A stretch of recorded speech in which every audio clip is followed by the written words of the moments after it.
And I must say, it's a bit much being lectured about cooperation from the Republican majority that chased every rabbit hole on impeachment of Joe Biden. And suddenly we're the ones who are, obsessed with the President of the United States. Today, we're considering the committee's authorization and oversight plan for the 119th Congress. At its core, this document should serve as a roadmap for the committee's work, an articulation of our constitutional responsibilities, and a demonstration of our unwavering commitment to accountability, transparency, and good governance. But what has been presented by the chairman on behalf of the Republican majority is not a serious or comprehensive plan for congressional oversight. Rather, it is Exhibit A of the majority's unilateral retreat from Article 1 of the Constitution and their duty to conduct meaningful oversight of the executive branch, particularly when that executive branch is led by a president of their own party. The sins of omission in this plan are damning. It is as if this committee, which should serve as a proud sentinel of accountability, has chosen to don blinders, shielding itself from the very real abuses of power we've witnessed during the first month alone of this administration.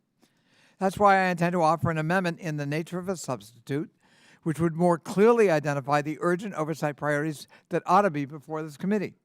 My amendment would restore the committee's proper role as a watchdog, not a lapdog.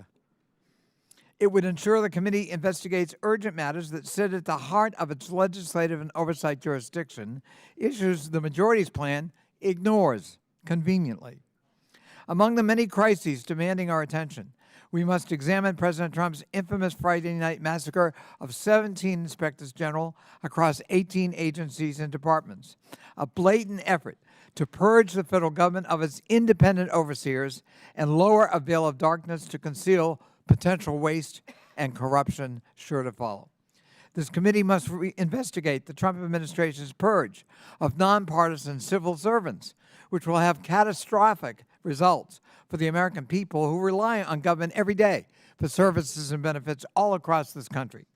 The administration is engaged in a rapid and sweeping effort to purge the federal workforce through mass terminations of new or recently transferred employees, scam resignation offers, efforts to replace career professionals with partisan loyalists, attempts to eliminate entire agencies without congressional approval, and general threats of mass firings based on arbitrary decrees from Elon Musk.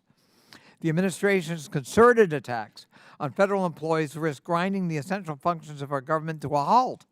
And when they do, it's going to be the American people who suffer. The most glaring example of which the Republican majority has abandoned Article 1 duties of Congress is the administration's unconstitutional impoundment of congressionally appropriated funds. Whether the attempted elimination of entire agencies established in statute, such as USAID and the Consumer Financial Protection Bureau, or the administration's disastrous federal funding freeze, the administration's impoundment broadside against congressional authority cannot be ignored by this committee, and it ought to be part of our work plan. Congress, not the executive branch, has the constitutional power of the purse.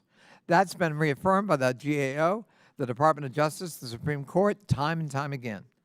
At the center of many of these crises that scream out for congressional oversight sits Elon Musk, the world's richest man, who gave President Trump and congressional Republicans nearly $300 million in campaign donations last year. In return, Mr. Musk received the reins of exactly one United States federal government. Mr. Musk and the so-called Doge have since gone on a rampage.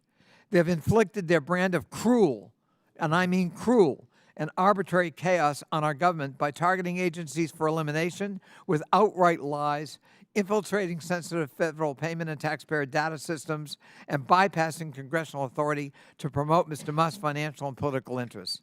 Mr. Musk and Doge have shielded themselves from critical oversight mechanisms, silenced career public servants who dare to question their actions, and hastily develop false savings metrics to justify their dubious actions.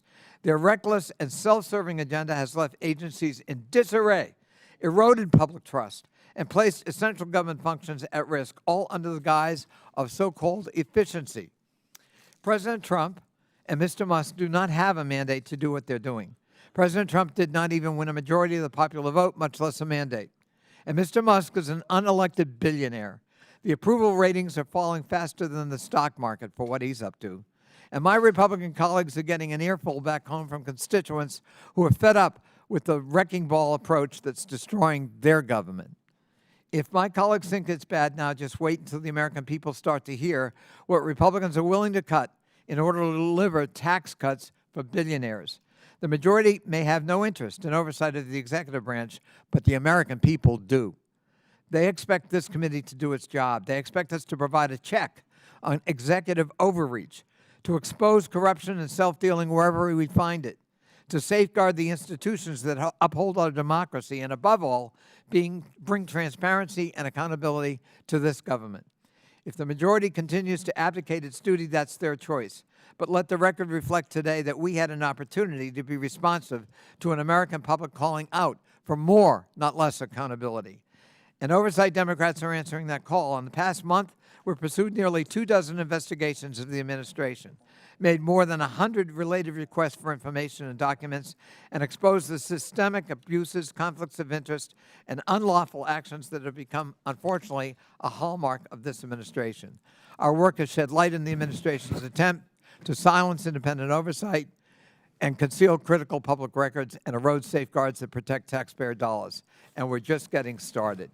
With that, Mr. Chairman, I look forward to moving my amendment at the appropriate time.